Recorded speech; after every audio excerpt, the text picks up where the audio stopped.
Good evening, good evening. Happy alive, happy Wednesday, happy about a month left in winter. I used to work at Horseshoe Valley Resort, and I remember basically they would try and hold out till March break so the kids could come and ski and snowboard, and then basically the season was after that. So in my head it's still kind of, about a month till then, maybe a little bit more. So we're in the home stretch of winter. I am going to do my normal today, which is answer your guys' questions, going to do some happy news as well as real estate updates.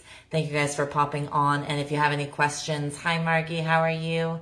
If you have any questions, feel free to write them in the chat. Otherwise, I will answer some of the ones that have come in throughout the week, okay? So we're going to start with the first question. So the first question, actually, Margie's on here, but it comes from somebody named Margaret. But this person's in Innisfil, so it's not you, Margie. And this person said, I live in Sandy Cove and the monthly fees are killing me. Do you think it will deter buyers, and by how much will I lose? And do you know of somewhere that is not too far away with cheaper fees? So that is a lot of questions, but thank you, Margaret, for asking. So it's not going to deter. Well, I mean, some people will deter, but obviously Sandy Cove is super popular. There's lots to do there for its residents and so forth. I know some places that have high condo fees, and they are not necessarily condo fees or land lease fees or what have you, but they have nothing to offer. So there is obviously tons of buildings and different amenities there that make sense of why the amenities are so high and the fees are so high. But there's lots, so it just depends what you consider more affordable. For example, there is a place in Wasaga right off the main street, and basically the streets are all numbered, first, second, third, fourth, fifth, etc. And their fees are less than $170 a month, so it really just depends where you want to go. There's one out by Bass Lake, and their fees are between $250 and $280. So it really just depends where you want to go, but there's lots of places. If you have a realtor, I'm sure they would be happy to send you solds just so you can see what the prices have been in other areas. And so it'll deter some people just because they're going to look at their debt to service ratio. So it'll mean what their mortgage is every month, what their taxes are, the fees, whether land lease or condo, etc. And it's going to go off of what they either make with their pension or they're still working or what have you. So I mean, it will affect things a little bit, but doesn't mean that people are not going to buy there. Okay, thank you for asking. So the next thing is just basically a little boy's imagination, how it guided him. So there was a little boy in Idaho, and he was 8 and he was in grade 2, and he always wanted to write a book. So he wrote this 81-page little book, didn't tell his mom, and then when they were at the library, he ended up sneaking it between some books, and then he told his mom later, and his mom thought it was cute, but thought she'd call the library just to tell them because she didn't want to lose, this little piece of artwork that he had done at such a young age, and so she wanted to have it for a keepsake. So she called the library, and they had found it, but they actually really liked it, and they asked if they could put a little barcode on it and loan it out to people. And now it's been there for quite some months, and it's actually booked 1 year in advance to get the little book out. And libraries all the way to Texas have even asked for it. And he's thinking of writing another little book, something about jackets being stolen from the closet. But anyways, I just liked it because he went after his dreams and his curiosity and his imagination. So I like that. So I'm just going to tell again some happy stories before the real estate. So if you guys don't mind, I'm going to do that. So next question is from Brad in Oro. So Brad in Oro says, I lost out last week on a house and already have mine sold. Am I allowed to ask the buyers of mine to extend our closing date to give me more time to find somewhere else? So you are absolutely allowed. Thank you, Brad, for asking. You're absolutely allowed to ask the buyers of yours to extend closing. However, doesn't mean they have to say yes. Okay? So if you currently haven't listed your house, then obviously you could pick the date or what have you. But because you've already sold your home and you have that date, you can do an amendment. Your realtor can do an amendment changing the dates, but both you and the buyers have to sign it and agree, okay? So if they don't sign it, unfortunately, you have to stick to the original date. Maybe you could go on a little trip or Airbnb or a little getaway in between, but thank you for asking. So obviously for us, snow is very normal. And hi, Jason, how are you? Hi, Becky. But not for everybody is it normal. So imagine that you've never seen snow. And the reason I say that is there is a kindergarten teacher in Florida, and almost all of her kids had never seen snow. So she was back visiting last year in Thanksgiving up north, and her sister were talking about it you know, how with COVID and everything, it's already, you know, not normal for the kids. And then all these kids never seeing snow. She just thought it was sad, obviously, that she was from somewhere with snow. So then when there was supposed to be a snowstorm, she contacted her sister and she's like, hey, let's see if we can somehow Purelator or UPS or whatever some snow down to me in Florida. So they actually worked it out and they got temperature controlled, I don't know, not say freezer, but temperature controlled box with ice in it. And her sister actually made a little snowman. So it had like blueberries as eyes and carrot as a nose and then the little sticks for arms. And she got it to the kids and everything was great. And then it's actually still there, even though now it's been there for a few weeks. So they store it in the cafeteria in the freezer. So it's cute. They bring it out not just to her class, but to other classes now as well. So I thought that was cute. Hi, Mark. How are you? Thank you for popping on. So the next question is from Jessica and Chris in Barrie. So Jessica and Chris in Barrie said, we've offered on a house last year and then last minute got cold feet and now are kicking ourselves with how much it's gone up. We still want to buy and know it'll continue to go up, but but how do you get past the cold feet? It's such a huge purchase price. Thank you, Jessica and Chris, for asking. And it absolutely is a huge purchase price. Obviously, it's usually people's biggest investment of their entire lives. So we are not doubting that. And thank you for being honest about cold feet and butterflies in your tummy and that kind of thing. But you did see it go up. And if you've ever listened to any of my lives before, you know it's going to continue to go up. And I will do the real estate section of this later today as well. So you will see the prices continuing to go up. So I get that it's cold feet and I get that it's scary, but your mortgage broker, whoever you're dealing with, is going to look and they're not going to let you buy something you can't afford. So if you're making $4,000 a month, they're not going to let your mortgage payment be $3,200 a month, for example, right? So they're not going to have you buy something that you can't afford with your car payments, with your insurance, with all your utilities and all that kind of stuff. That's their job because they don't want you to not pay, right? They want to make interest off you. They don't want to be realtors selling homes and having lent money to people that it's not worth that price. So they're going to make sure that the house is worth the value that you pay. So whether it's an appraisal or the underwriter checking it, so they're going to do all of that.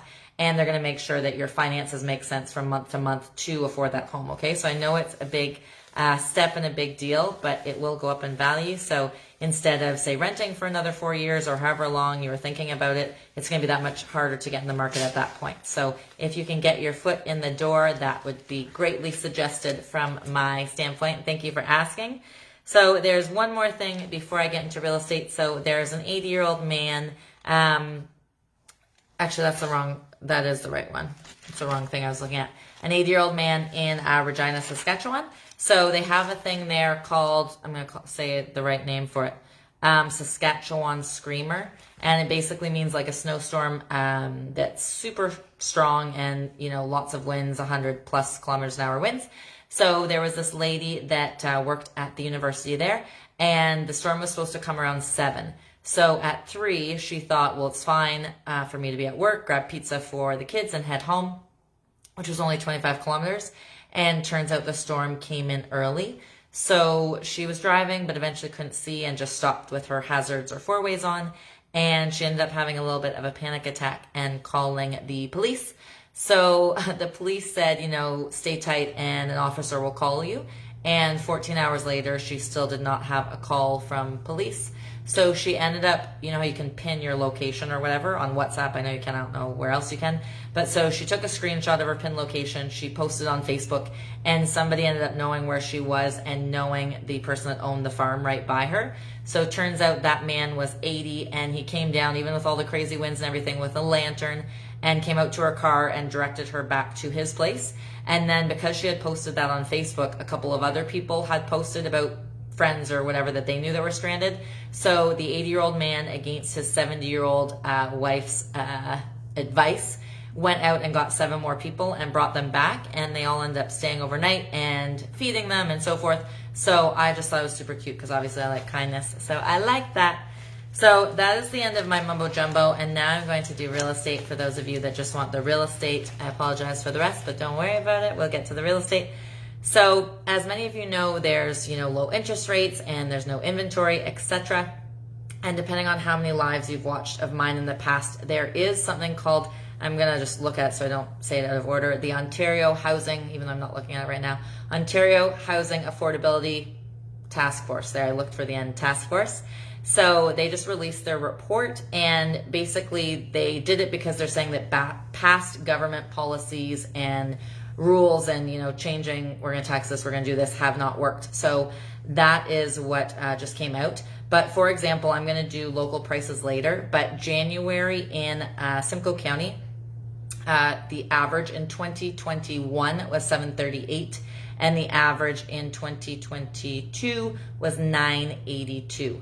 So it's insanity, just like I was saying to that girl that asked the question before. So, you know, just getting your foot in the door, because going from 738,000, again, there's change, but I don't put that in, 738,000 to 982 in 1 year is insanity. You know, back in the day, it would be like 738 to 741 or something like that. So the jump of it is crazy, and 2021 was crazy over 2020, which was 500 and something. I didn't pull up that stat from back in the day when I did it, but up to 982. So the economists are saying even if there is more inventory, they still need to drastically, you know, build more. They still need to, even if the interest rates stay low, etc. It's not going to change that. Not only is Toronto and Vancouver, back in the day, they were the only unaffordable spots. Now the rest of Ontario and many parts of Canada are unaffordable.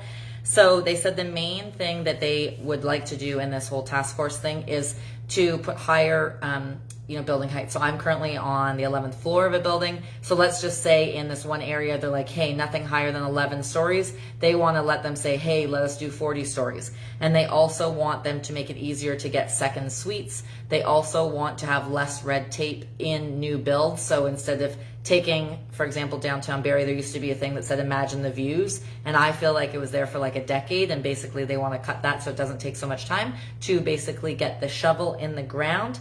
They also want to be able to turn commercial units that are vacant into residential units without a lot of red tape and signatures, etc. And they are hoping to waive development fees. So there's 9 members of people on this task force, and it was just started the end of 2021. Hi, Carrie, how are you? I don't recognize everybody's bubble, but thank you for popping on. So basically, they've been talking with different municipal leaders and planners and developers and trying to figure out the best way to move forward with this. And again, their primary thing is that they want to increase the amount of housing in Ontario. Obviously, everybody knows that we have that crisis, that there's not enough homes available.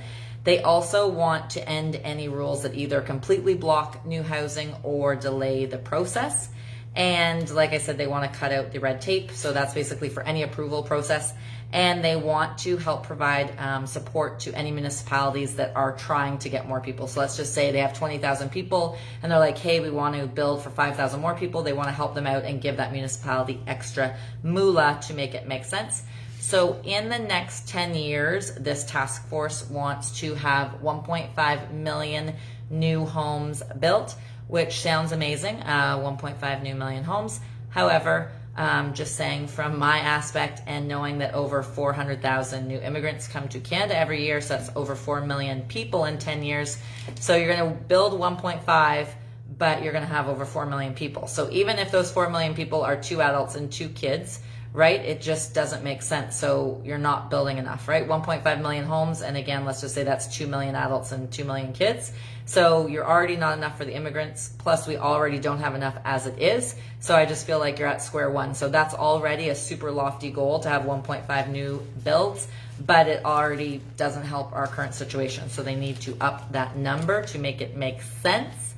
So as many of you know, BC normally has the highest price in Canada and Vancouver, but Toronto just beat that. So it's not by a lot, it's only by 5,000.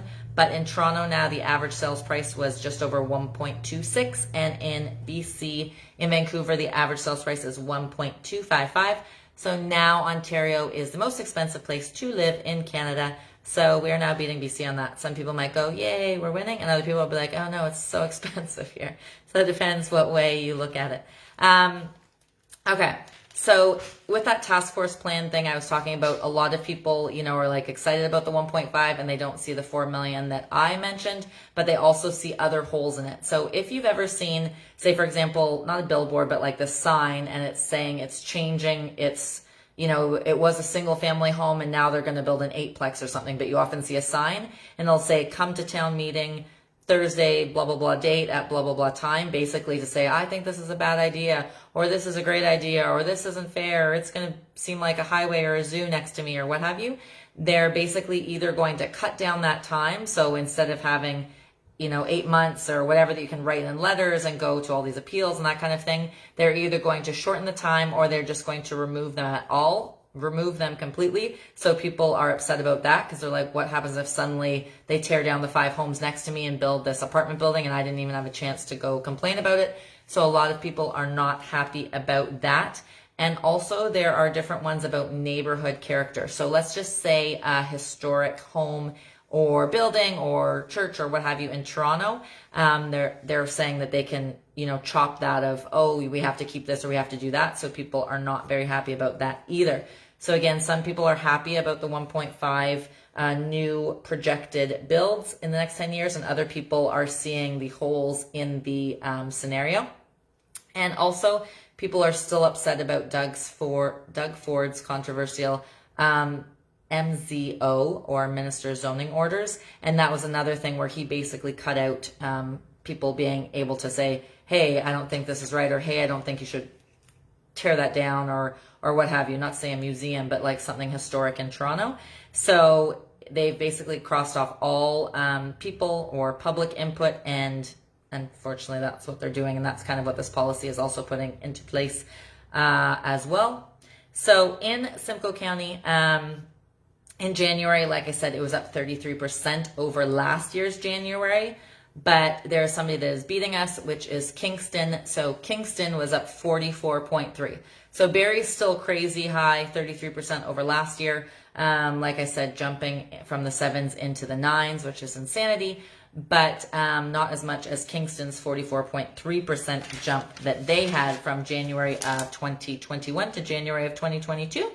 And in Kingston, yes, it had the highest jump, but it was not the highest number of people that moved there. So the highest number of people that moved anywhere in Ontario was to London, Ontario, where I was born, as a yay to where I was born, even though I didn't live there long. So they're number 1 growth in all of Ontario, and number 4 growth in Canada. So that is for London, and it's not like, oh, a lot of babies were born or what have you. It's actually been a lot of people from overseas. So 56% of their growth was from overseas, and 33% was from other cities in Ontario, and then the rest was divided between deaths, births, and the rest of Canada, okay? So it is not like just natural, again, births and deaths. It is mostly from overseas where people have sought out London. So they are the most people have moved to, and Kingston is the highest that's gone up since January of last year. And again, Barrie's went up 33% from last year. So back to inventory. Last week, if you guys were on here, there was a lot of discussion about baby boomers and them living longer and being healthier and staying in their homes longer, etc. But now there has been some heat, or not heat, but just saying everybody's trying to say like what is causing the crisis of lack of homes. So now people are saying investors. So back in the day, there wasn't a lot of investors, like even to move the needle. It wasn't really, you wouldn't even hear about it in what percentage bought last year, for example. But now it was over a quarter were investors last year. And the main reason that is that a lot of people don't think their kids are going to be able to afford homes. So they're like, hey, even though our kids too, let's buy this townhouse, for example, or this blah, blah, blah, and we'll rent it out for 15, 20, 25 years. And then when they get to set age, we'll give them that house because we don't think they'll be able to afford it. So that is why, main reason that there are so many investors right now. Again, it's over a quarter, and 5 years ago, it wasn't even like 2%. Okay, so tons of investors. In Canada, the next year, 2022, not the next year, this year, the average home is supposed to go up 9.2%, which is as a whole. So as I'm sure you're aware, lots of places will be 20, 30, 40, etc. So don't think 9.2, which is still a really great return on money, but that's Canada as a whole, which is projected, okay, and thought by economists.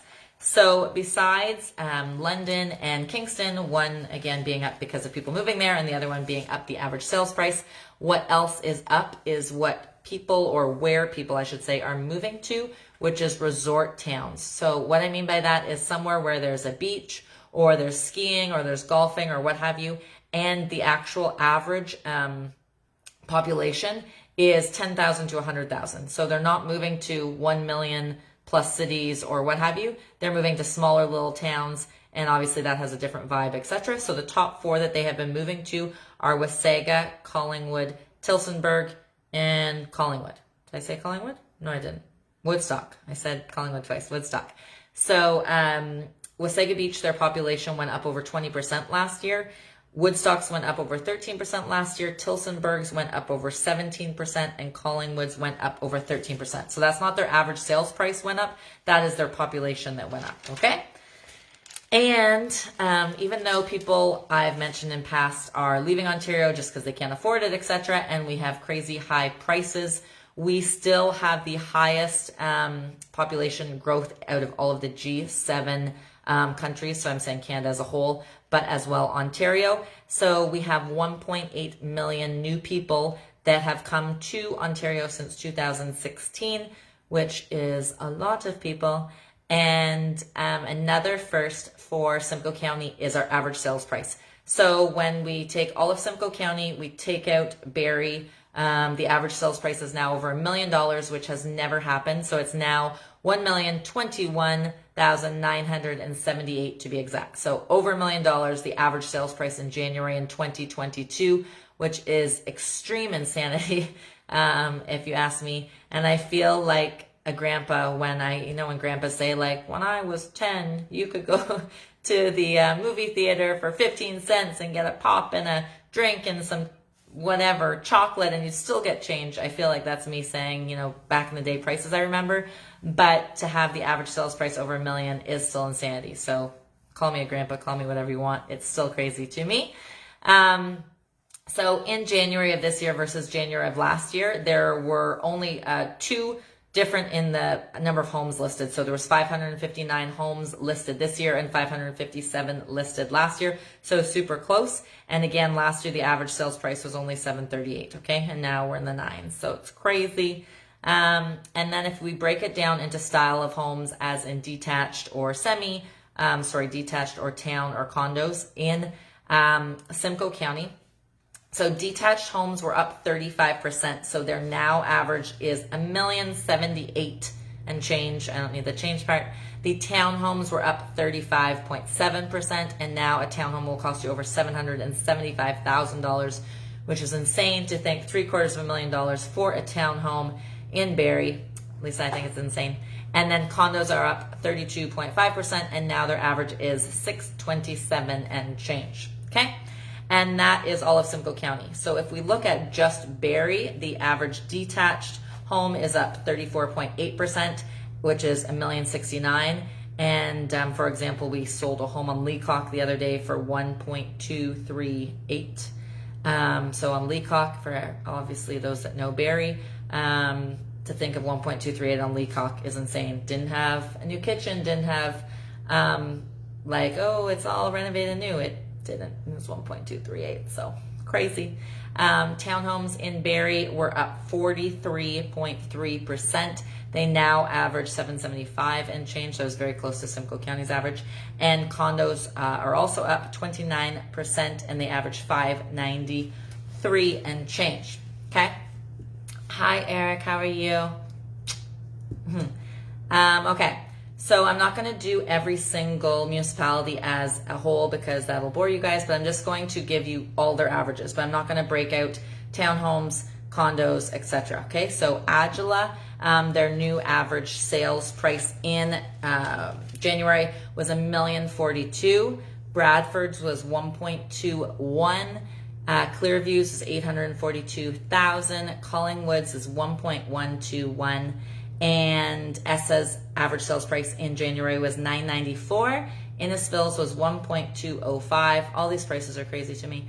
Midland's average sales price $712. I remember like when Barrie's was like $240 and Midland, was like $80,000. So to have their average sales price at $712 is pretty crazy.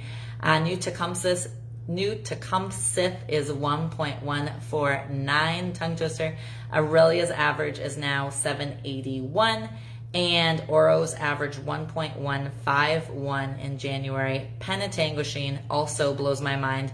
$990,000 the average sales price in January in Penetanguishene. Ramera was over $1 million at $1,000,001. Severn also over $1 million, $1,044,000 their average sales price in January of 2022. And Springwater's 1.391 average sales price. Again, these are all crazy to me.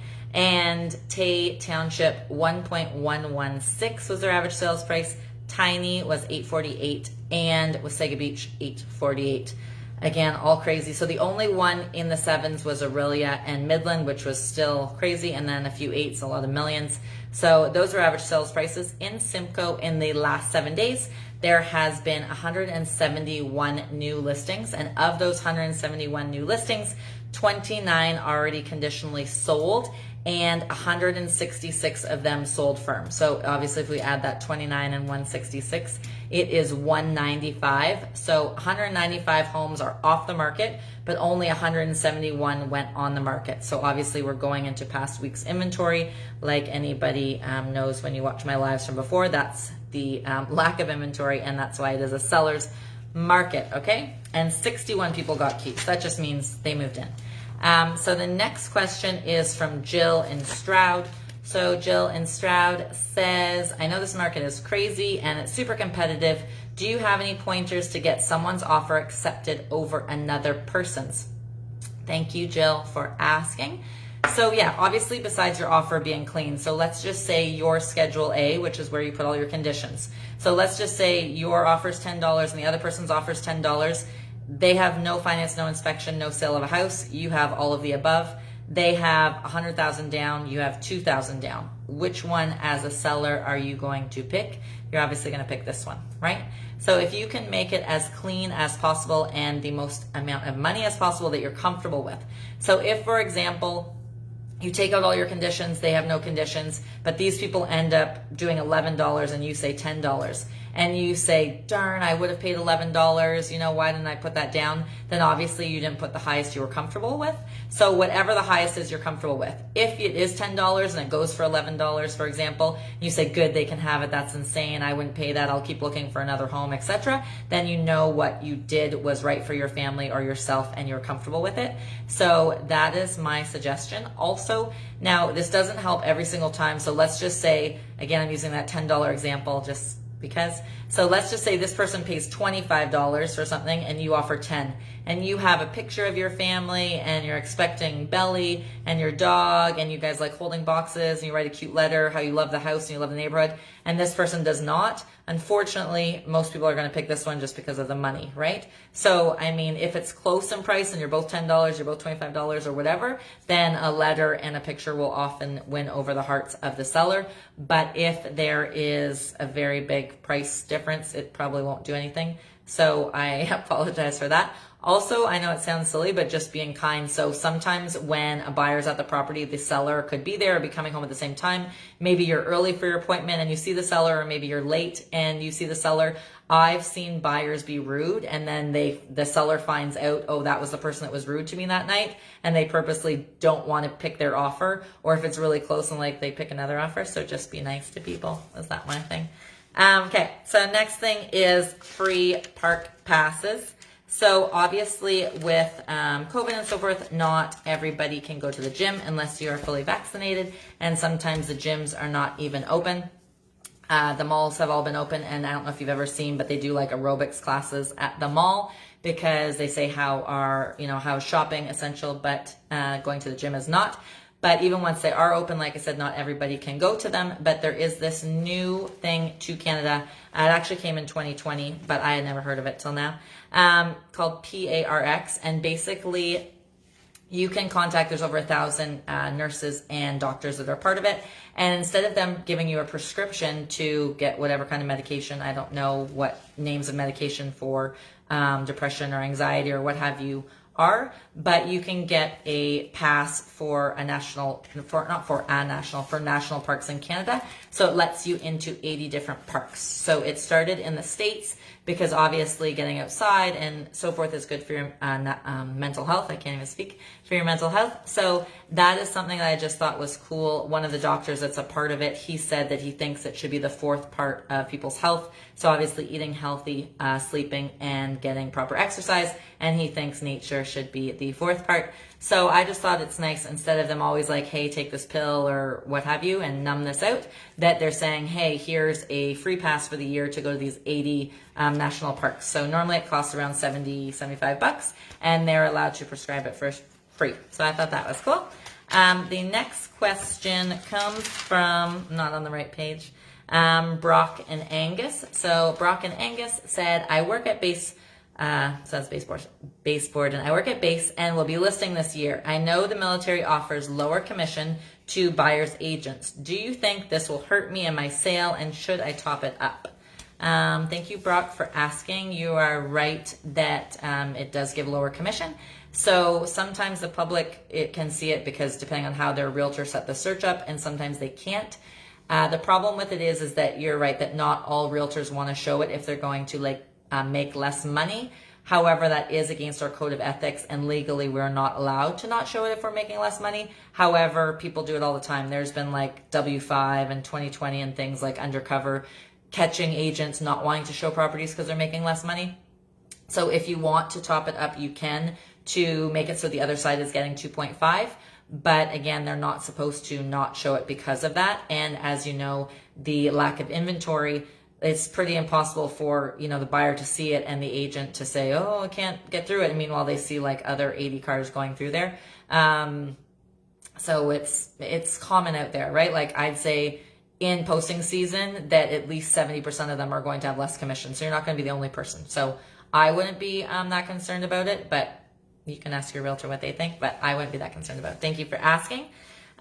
So they say obviously like mother's instinct. I don't know if it's a true thing. I am not a mother, but there was a lady who, she was 43 and she had been trying via IVF to have a baby for 5 years. And so she was 5.5 months pregnant and she was walking her dog. Hi Josie, how are you? She's walking her dog and she just said she had mother's intuition that something was wrong. So she went to the Emerge, and turns out that she was 8 millimeters dilated, and being only 22 weeks pregnant, it was way too early to have the baby. So they put her on bed rest. They did some cervical stitches or something like that. And then 2 weeks later, they kept her at the hospital. 2 weeks later, the baby was born and was only 1 pound and 7 ounces. So super small. And the baby ended up having multiple seizures before its 1 week birthday. And they were both septic. Is that the right word? Septic? I forgot. I can't see where it is. Sepsis. I don't know. Eric, you can correct me on that later. So they were both that, and again, the baby kept having seizures. Anyways, the baby stayed in the hospital for 107 days and just got out the other day. So the baby is healthy, so I like healthy, happy news. The next question comes from Katie and Barrie. So Katie and Barrie said, you always seem so upbeat and happy. Aren't you ever in a bad mood? Thank you for asking. Sure, everybody, goes through phases and moods, etc. I think if you're just conscious of it, so let's just say you catch yourself and you go for a walk, or you put on like your favorite song, or you call your best friend who's always upbeat. Don't call a best friend if they're like Debbie Downer. Maybe you watch something funny, maybe you, play with your dog or something like that. Just change your mood and don't stay in whatever you're currently in, because then obviously it's kind of a slippery slope into that, not to say drain, but you know what I mean. So just change if you can, and movement is always good. So, going to the gym, going for a walk, doing some jumping jacks, etc. So what else do we have? Setting your mindset. Obviously, we know mindset's super important. So there was a fellow that in 2015, he had never won a Guinness Book of World Records title ever. And now he has over 200. And in 2021, he got 52 new ones. So obviously did one a week. And if you just look at him, he just looks normal. He doesn't look like some like weird contortionist or something like that. He just decided that he doesn't like when people say, like, if somebody tells you, oh, you can't do something, they're like, oh, they must be right, and they don't question it. So somebody told him he couldn't do something once, and he was determined to do it. And now, like I said, fast forward, he has over 200 Guinness Book records of things, and again, did one a week last year. And some of them are crazy, like juggling axes. Some of them are cutting kiwis while standing on a medicine ball with a sword. Some of them are balancing things on his head, etc. But he says it doesn't matter how crazy it is. It's just about setting your mind to something. And now he actually is an author and speaks all over and just talking about mindset and going after your dreams and not letting anybody else's input, negative. It could, obviously you'll let the positive in, but any negative input get into your thoughts. So anyways, that is it from me. I hope you guys have a great remainder to your week, a lovely weekend, and a beautiful Valentine's Day. Stay kind to one another and take care.